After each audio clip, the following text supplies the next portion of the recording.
Welcome to Tales to Terrify, part of the District of Wonders network. Featuring Starship Sofa and far-fetched fables, everyone has a story in the District of Wonders. Come and find yours.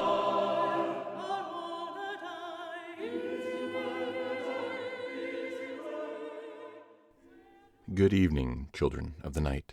Our submission window closed at the end of August, and Scott, Seth, and Drew are nearly done sorting through submissions, and it looks like we did get about another half a year worth of stories that we felt were fit to air here on Tales to Terrify, which was our goal.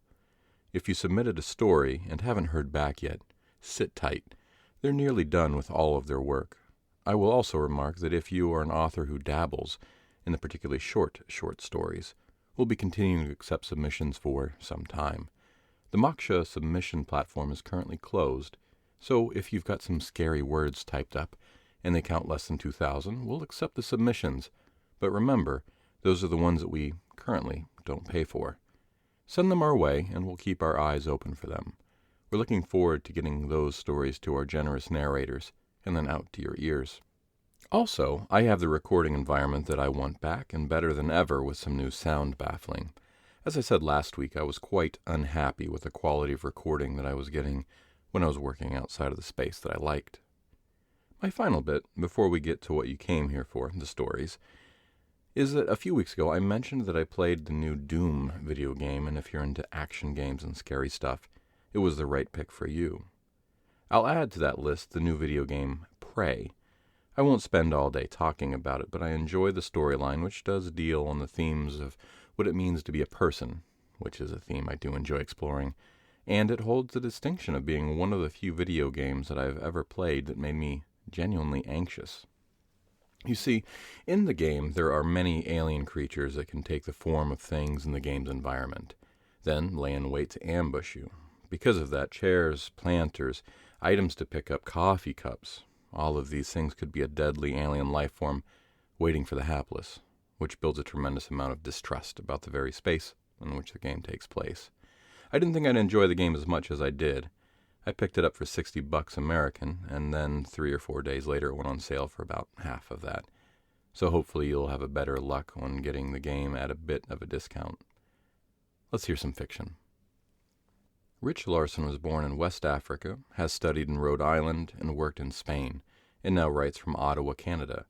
His short work has been featured on IO9, translated into Chinese, Vietnamese, Polish, and Italian, and appears in numerous years' best anthologies along with most pro-paying science fiction markets.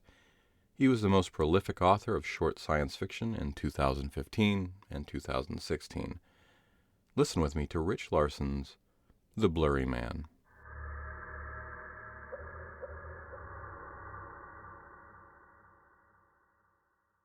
It was a sunny morning, and inside its slick plastic, the blood was lit a brilliant carmine. 5 bags hung from the underside of a street lamp like a child's mobile, all strained to breaking.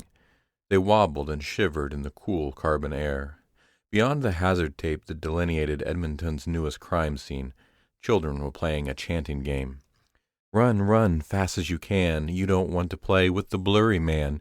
He'll catch you and cut you and pull out your guts. You can't get away from the blurry man. Traffic had slowed to navigate the crowd of onlookers, and Homicide had to bully their way through. By the time Shadrach climbed out of the car, the blood bags were being scanned and taken down. Barbier was waiting for him with a tablet tucked under one arm. "Guess who?" he said. "Fuck. Just the blood again?" He put the entrails in a little pile underneath. Barbier nodded his head at a stain on the concrete. "He's got a real sense of artistry, our unsub 19, and you're supposed to be on fucking leave, man." Shadrach shaded his eyes and cast around for the relevant cameras. "Show me the footage. You know what you'll see." "I know," Shadrach said. "Show me." It was like all the others. Unsub 19 was a tall man, spindly, and he moved as if he were underwater. The angles of his body looked incorrect inside a black jacket, like chicken bones stuffed in a garbage bag. Shadrach watched him pull the first sack of blood from under his coat, smoothly, almost daintily. His face, as always, was a pixelated mess. Shadrach froze the picture and stared until his eyeballs ached. There wasn't a single feature to extract. Mouth, eyes, nose, all had been perfectly blurred by a skilled hacker. Some people thought it was Unsub 19 himself who had beaten the system. Smart money was on one or multiple accomplices. Like the last one, Shadrach said, kneading pink eyes, down to the molecule. You're not still watching them, are you? Man, it's not going to help. I'll stop when he stops. Who was the victim? Barbier considered for a second before replying. Yeah, this Harris kid. And Nasty Harris, you know the drill, right? We checked the system. His phone stopped bouncing data at 11:38 last night. Some cameras put him in the LRT station. Looks a little lost, a little tired, maybe on something. Who knows? Then Unsub 19 slides in, and then the cameras start cutting out. How'd he get the LRT cameras? It's a closed loop. Fuck if I know. Same way he shorts out the victim's phone, hacks the street cameras, butchers a body every month without leaving a shred of DNA on everything. It's like a ghost. A project we talked about? Yeah? Barbier paused. Yeah, I linked you to it. It's a wide net, man, really wide. Camera feeds drop off for an hour here, hour there. It's electronic air. Happens all the time. The chances of it being our unsub committing murder are fucking, minuscule. I know. And we don't have the people to check out every dropped camera feed, Barbier said. Especially not you. You need to sleep, man. Still having problems. You try those pills I gave you? I tried them, Shadrach said, rubbing at his face again. Doesn't stop the dreaming. An electronic bleat knifed his eyes open. Shadrach had flicked out on the couch with Red Bull cans around his feet and his fingers half curled on an amber glass. His fallen laptop showed a sea of camera feeds from all over the city. They glowed sickly green on his skin, deepening the bags under his eyes. He leaned over to look with his head still fragmented by whiskey. There was a fresh notification sitting on a stack of Violet's vitrolic messages. A street camera across from the Corona LRT had dropped off. Shadrach hauled himself up and the darkroom careened. He stared blearily at the screen, then dug his phone from the couch's cracks. His thumb pulled up a map. The LRT station was only 10 minutes away. Shadrach went unsteadily to the bathroom. His doppelganger was haggard, glass-eyed. He knew what Barbier would think of him chasing after a busted camera in the middle of the night. He knew that Violet would feel justified. The fluorescent sputtered, and his reflection jumped slightly. Shadrach knew it wasn't worth it. He rubbed a thumb along his gums and fumbled the drawer for a floss to pick the wreckage out of his teeth. His hand found Violet's toothbrush and dropped it. The dream started to come back to him. He left the bathroom and began hunting for his coat in the dark. The street looked wrong. Lamp posts leaning at slight angles with their shadows oddly truncated. Grainy orange light spilled on the tarmac like pools of vomit. Shadrach knew it was the alcohol and soporific cocktail that was tipping the stairs under his feet and playing tricks on his eyes, but he still felt disjointed, uneased. He took a shortcut through the manicured slice of park wedged between his apartment and Main Street. The fake wrought iron gates were permanently open. Dead trees marked for removal sucked up all the artificial light. It was cold now, the damp kind, and when his foot strayed onto the grass, it came away wet. The chilled air was slowly cutting his buzz to pieces. There was someone in the park, some amalgamation of spidery limbs clad all in black, moving in a slow, solemn dance. It ate through the last of the dopamine insulation, and Shadrach stopped, crouched. He reached past his phone for the less familiar weight in his pocket. The black figure danced under the bony trees, and Shadrach's hand went slimy with sweat on the Glock, and his heart rattled up his throat. And then he looked closer and saw a blue backpack slung across the dancer's shoulders, and earphones trailing from under a knit hat. A drunk uni student. Main Street was curfew empty. Shadrach walked faster against the cold, zipping his jacket up to his mouth. The evening's revelers had already stumbled home or passed out where they were.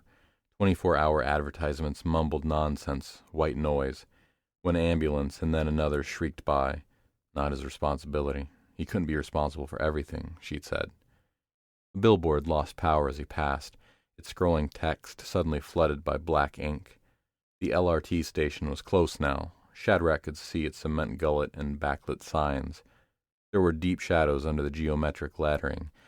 He only knew what was in them from memory, a selection of waste cans, a ticket booth, an Art Deco bench from some forgotten rejuvenation project. As he watched, something detached itself from the dark and drifted down the subway stairs. Tall, stretched, no trace of drunken weave. Shadrach found his phone again and pulled up the map of feeds he'd linked to. The station still showed its scattering of green dots, watching over the night shift workers riding the trains and cleaners scrubbing at teenage tags. Then the camera over the entrance blinked out, and Shadrach broke into a half-run. A strong chemical smell made him stop at the top of the stairs. He gagged. He triangulated. The lid of the waste can scraped away, and then Shadrach was staring down at his skinned raw elbow, a blue-purple throat, a scarlet tunnel into an anatomy book. Shadrach pelted down the stairs as the train's doors hissed shut. His feet clattered loud on the tile. His hands smacked on glass. First window, an old man leaning on his tired reflection. Second window, nobody, just hand loops shivering like tiny nooses. Third window, a young woman with red hair plugging herself into headphones. Fourth window, his own warped reflection. Then the train was sliding too quickly, and he only saw flashes of antiseptic yellow. Shit! Shadrach gutted the word from his stomach. It bounced around the hollow space and came back to him. He punted the nearest seat hard enough to dent. He'd been close. He'd been close. He'd been close. The light began to flicker. Fluorescent tubes along the vacated track coughed and blinked and drew his eyes. A black jacket was disappearing down the tunnel. Shadrach knew before he checked his screen. There was no more live cameras in the station. The map showed only empty space, and then his phone went dead and showed nothing at all. He replaced it with the gun before he dropped down over the edge. His shoe crunched and squealed. The lights went out completely. Shadrach steadied his breathing, listened for footfalls. He heard nothing. One hand found the grimy wall of the tunnel, and then he began to stagger forward, gun clutched tight. The air was still cold, but it was a dry cold now, like something desiccated. Chemicals were singing through his body, speeding his heart. The lights returned, and Shadrach saw him. Unsub 19 was even taller than he looked on footage. Taller and almost skeletal. Marfan syndrome, maybe. He moved with that strange grace, those smooth steps that Shadrach had watched ad nauseum. He was tossing pebbles over his shoulder, one by one. They clattered and bounced, and Shadrach recognized the off-white, the pink tint of pulled teeth. The lights choked off again. Shadrach kept moving, slowly, gun cupped in both hands. His spine was thrumming. He could end it properly. Here in the deserted tunnel, there would be no investigations, not for Unsub 19. The lights blinked on, and the Unsub was close now, still unaware. Shadrach felt a thick, fierce heat in his head, and he knew that he'd made the right choice and done the right things. Fuck what Violet said. Shadrach leveled the gun with wolfish calm. He could drill the black jacket between its shoulder blades, 3 quick shots to be sure, but he needed to see a face. "Stop where you are," he said. "Turn around, you piece of shit." Unsub 19 turned casually, and above the neck of his jacket there was nothing but a wash of pale pixels. The light flickered out, and Shadrach fired blind in the dark.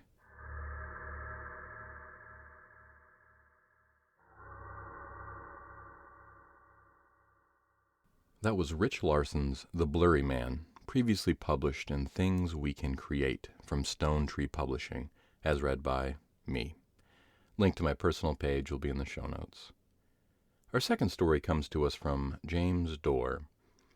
James Dorr is an Indiana, USA short story writer and poet, specializing in dark fantasy and horror, with forays into mystery and science fiction.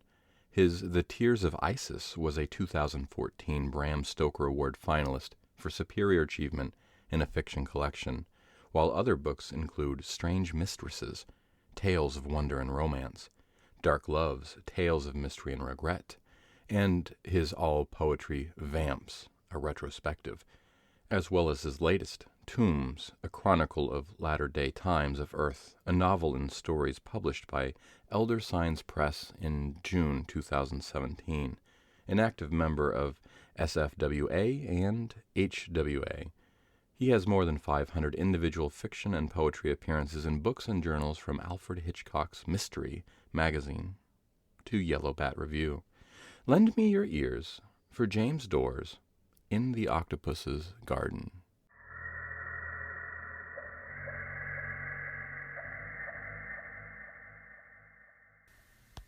remembered pain, red pain, a sound of thunder crashing around my ears, blackness and brightness, words and expressions. I tried to make sense of them. Desert sand, beaches, desalination, meetings in darkness, meetings at nighttime, and over I heard a name, Gallagher, which I recognized, which was my own name. Then clankings and scrapings as if on a concrete floor, metal on concrete, a weight, a chain, heavy. My legs, wrapped around them, my shoulders, another chain. Blackness and brightness, as if a long tunnel stretching endlessly through a dark void, yet leading to brightness. A warmth and a joyous feel of completion. I knew of this, somewhere of where I was, what I was. But then a splashing sound. Then darkness. Nothing. I woke to this new darkness swirling around me. A phrase sticking in my mind. Lazarus syndrome. What happened to people when they had died, but for some reason, some lack of death's completion, some not finished business, had rejoined the living. But there should be doctors, others around me to help pull me through. But all there was darkness and a dull background pain, chafing against my flesh. Had I felt chains before? Memories were fleeting. Somewhere I thought, perhaps I had been a doctor, or maybe a chemist, a specialist of some sort, maybe, but memories were drifting from me. I tried to hold them back. Had I been killed then? I tried to hold that back, that single thought, that I, perhaps, had been killed. Shot in the head, maybe. That was the thunder. Shot from behind when I'd gone, at night, to an assignation. A meeting with someone.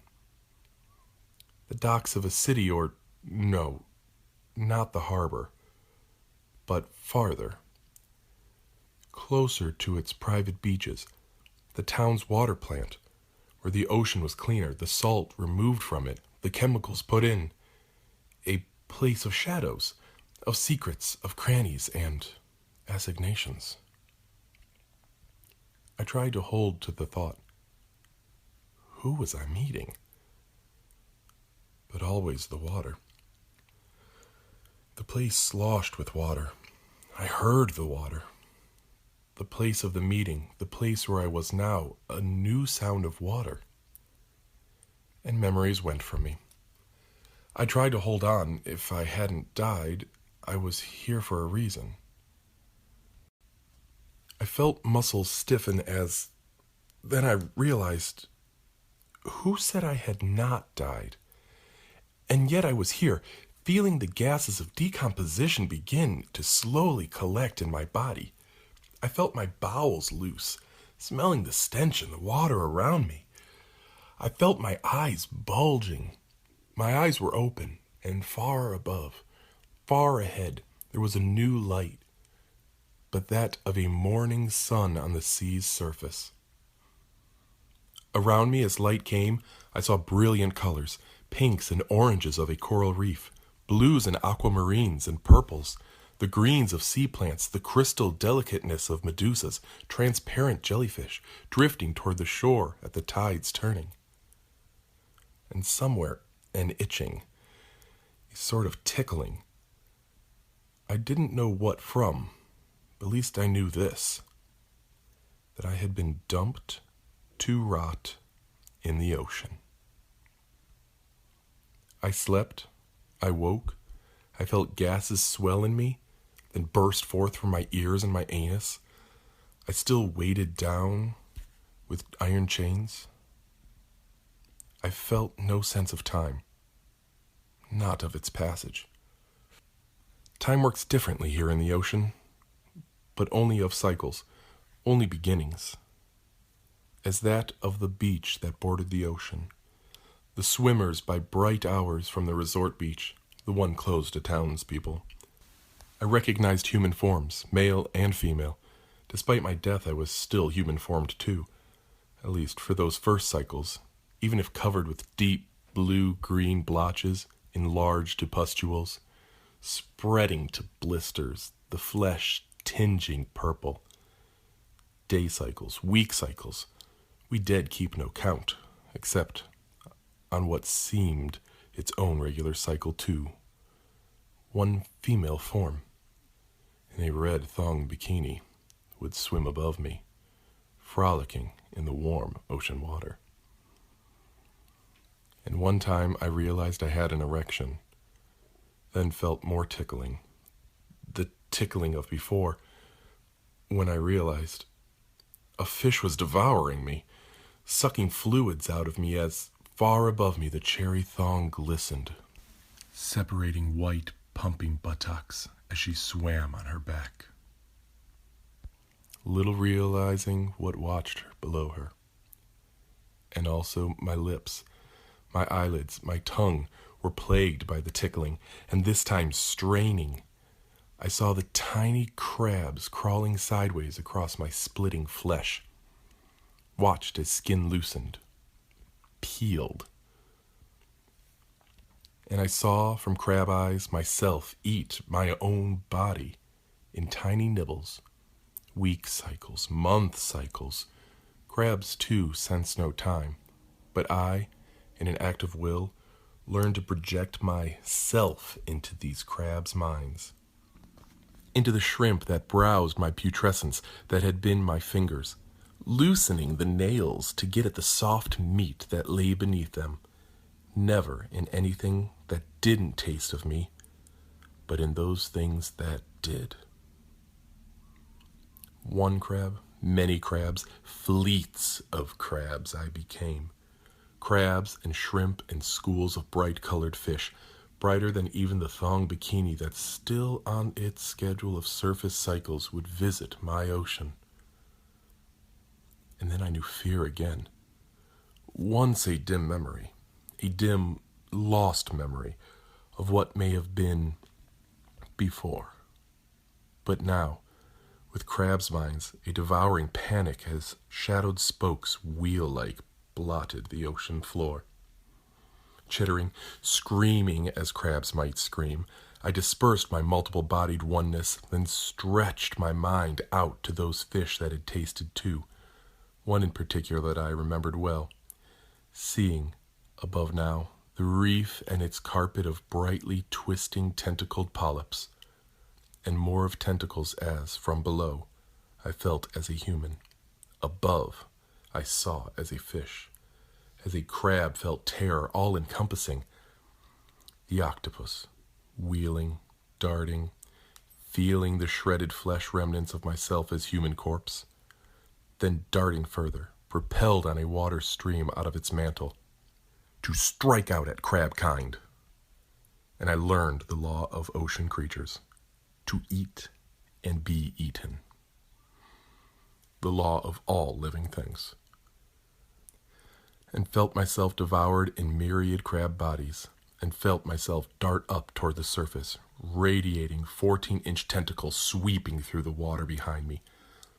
Myself is king in this part of the ocean. Small, yes, in human terms, but of a world of miniature crab and shrimp, fish no larger than Irish shillings, 8-inch sea anemone forest that carpeted the living cragged coral, an emperor of giants indeed.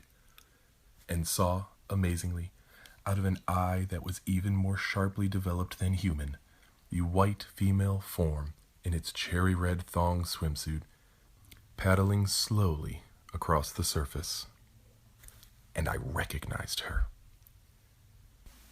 A day cycle, week cycle. Now is the octopus, eater of eaters. I recognized her, came to remember her, came to recall her form straddling my own as we wrestled together, human on human, lips pressing lips and chest against chest, on sweaty sheets in an apartment bedroom.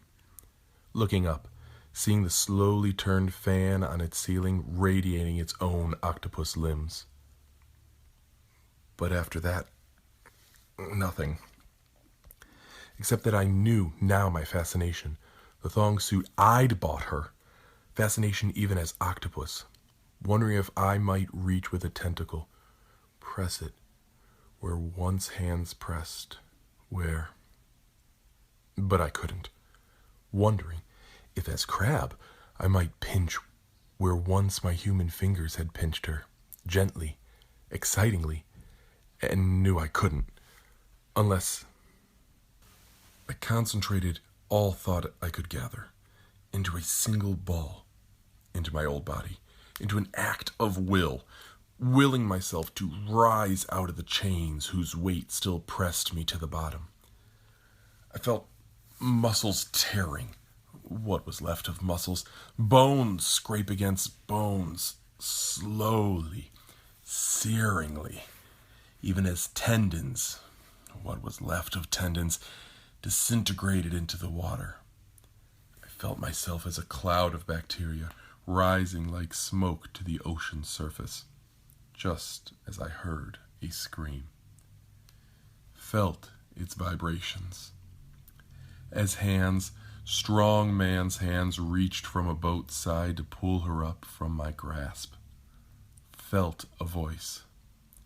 Jesus, is that where you dumped him? My God, that stench. Felt another voice answer. The tide must have pulled him out, caught the body against the reef somehow. But don't worry, Magda. Even if someone does find him at this point, there's not enough left to identify who he is. And now I knew her name. Now I remembered it. Magda, my Magda. Dark curly hair, legs sinewed and supple, sheets twisted around us. And now, in my human flesh, what was left of it, I felt myself also as feasting microbes which, through my will's action, I formed once more into the shape of a human. I felt flesh memories of larger fish eating my legs, my stomach, an eel twisting into the space of my ribcage. And these I brought to me, using my will to have them swim for me, to follow the boat's shape past the city's desalination plant where I'd been murdered. That memory came back too. The memory of meeting, of Magda's panicked call, begging me to meet her at the plant in the deepest of the shadows of its maze-like corridors. Her lips on mine there, whispering of threats, of information, of foreign secrets, of payments, and yet of other payments, too, as she pulled from me, as I heard the thunder, as metal crashed through my spine. Pain above pain. And yet, unfinished business. As spinning, I saw a man's hand grab a pistol, smoke from its orifice, strong man's hands lowering it to the table, then calling other men who came with heavy chains. The first man, kissing, and I recognized him. I do not remember the circumstances, who was in whose pay, which was which nation, who were the good guys and who the bad guys, as I remembered now that we once used to say. None of that mattered. None does when one is dead. Communists, neo-communists, fascists, running dog capitalists, left and right wingers, these are just phrases. Like desert sand, beaches, shifting in wind and water and tide, not in time, but beginnings. Like death in its cycle. but unimportant. Not the incompletion that brought one back from death. Even when it was too late for the body to be revitalized, when it was weighted and thrown in the ocean, to rot, to disintegrate, to wash in pieces onto the beach of a whole city, baking in sunlight during its day cycles, moonlight at nighttime, of tourists and swimmers. His name was Hansen, the one who had shot me, the one who had paid Magda to betray me. I'd known him also when she'd introduced him, claiming to me that he was her half-brother. And I knew who'd paid him, and that didn't matter. Nor did it either that he was fucking her now instead of me, in my own bed, in my own apartment, under the ceiling fan, that his strong fingers explored what was once mine. Oh yes, I recalled how she looked at him then, after he had shot me, while others wrapped chains around my body to keep it from floating. The kiss, the whispers. And even that might have allowed me to die in peace, but one thing did matter, that I had trusted. And on the ocean's floor my octopus form fought a small shark that dared to invade its anemone garden, and almost defeated it. And I knew then what I had left to do. 1 cycle, 2 cycles. Magda no longer swims in the ocean, not in this part of it, but at the public beach I have seen her. As flying fish, eaters of flesh-eating shrimp, I have skimmed the water. And as the last of my human form carrion dissolved in the ocean's cleansing current, mixing in water and minerals and microbes, in salt and bacteria, memories grew stronger. The desert, the sand, the city between the sand and the ocean, the infrastructure, the piping and conduits. Once, in a past existence, apparently I had made maps of these things.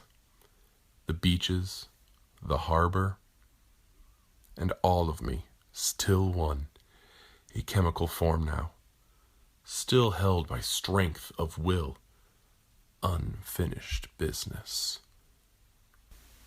I thought as an octopus. As I had seen between the beach and the harbor, a screened duct too small for fish to swim into, but not for microbes, and in a long pipe, as long as the void of death, water flows through chlorine, purifying it, courses through filters and chemical baths that desalinate it, yet no process ever takes everything out, especially not the will, once of a living man, that once even took into its own grasp the nervous system of a small shark, causing it to swim and thrash and to dart at swimmers at the public beach, sending them panicking out of the water. Even then, following into the shallows until it itself was destroyed on the shore. One more betrayal. And one more reforming as pipes once more widen to tanks for cooling. A will recoalescing, an unfinished business that courses to brightness, a warmth, a promise of final completion. A taking of water throughout the city, and eyes above, scouting those of seabirds that live eating small fish, a will that may force any inanimate being, once it is ingested, to do what it might have, even to tear itself limb from limb, however obscene the thing, to tear a lover, betray or betrayal, to eat or be eaten, to eat and be eaten, however obscene the thing. As, a flash of red, thong against buttocks, a screaming, a running, all in a mind's eye I see, encompassing, realizing well that no creature living cannot drink water. I search first for Magda.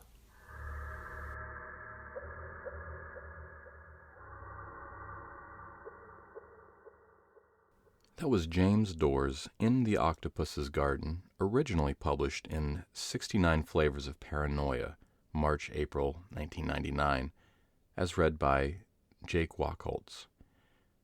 Jake Wachholtz has finally found his career path in education and completed his first year of teaching this past year, where he taught special education math. His hobby is hobbies, and now that includes reading horror stories for Tales to Terrify. He lives in Ohio with his wife, daughter, and dog Tur. That'll be our show for the evening, Children of the Night. Visit our Patreon page in the links below, and don't forget to like us on Apple Podcasts. Our show is produced by our editor Scott Silk and associate editors Seth Williams and Drew Sebastini. Website designed by Josh Lightsey and theme music by Diane Severson. Tales to Terrify is distributed under Creative Commons Attribution Non-Commercial No Derivatives 4.0 license. Join us again next week for another episode of Tales to Terrify. This presentation has been brought to you by the District of Wonders Network, dedicated to podcasting the finest genre fiction. You can learn more about the District of Wonders and their many literary productions at their website, www.districtofwonders.com. Thank you for listening.